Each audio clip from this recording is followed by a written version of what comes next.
Hometown History, brought to you by Forest Hill Cemetery. Welcome to Hometown History, a brand new series dedicated to the uniqueness and historic places in Chattanooga and surrounding communities. And what better place to start than here at Forest Hills Cemetery? Well, Forest Hills was founded in 1880, and 135 years later, we're still in full business, this full active cemetery with burials and installing monuments and that sort of thing, with almost 47,000 burials. You could drive through Chattanooga and see names. You could drive through the cemetery and see the same names. So you could correlate changes through Chattanooga through the course of the centuries to the people that are buried here, and you can kind of do some mix and match there. A lot of people come in to see Grace Moore. She was an actress and movie star and opera singer from Tennessee back in the 30s and 40s. She has a lot of visitors come in. The second, probably most popular, would be Jackie Mitchell, who was the first female professional baseball player that played for Lookouts, you know, struck out Babe Ruth and stuff.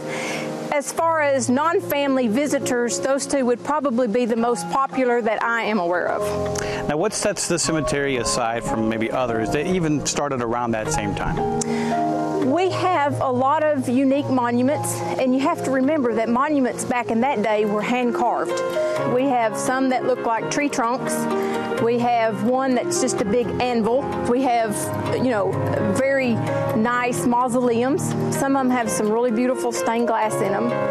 And I do enjoy some of the monuments that have unique features, because all the little finials or the draping or the urns and all that have some sort of meaning. And, you know, to know that stuff like that was hand carved is just awesome. The oldest grave was buried in July of 1880, and he was actually an employee of the cemetery, and he was the surveyor, and his name was Walter Hyder. And he is sitting in the midst of a 16-grave plot all by his lonesome. A couple of the biggest surprises is that we do have a lot here that was designated for Vine Street Orphanage.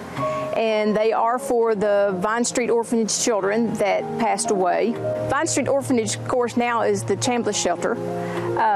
But there is a special lot that's donated to them, and it has some small stones, and it has a big monument to Cordelia Reed, who was the matron for so many years. There are several lots where fire and policemen through the years have passed away, and two of the first ones were the two that died in the Beehive fire years ago that the fountain was dedicated to. And then, I guess third, probably the most unique or the most unusual would be, we have two parts in the cemetery that are designated for the old ladies' home, which was located on Macaulay Avenue. It's part of the Macaulay School property now. They bought it years ago, but there was an old ladies' home, and we do have several females that are buried there. There's a lot of people that consider this their backyard. We have lots of people that just come walk, come run, push strollers, ride bicycles, roller skates.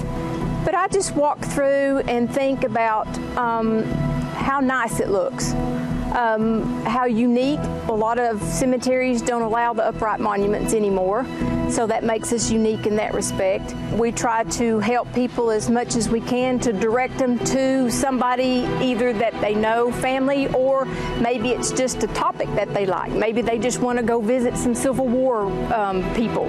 You know, we can direct them to some different Civil War people. We have inventors here. We have actresses and singers. We have professional ball players.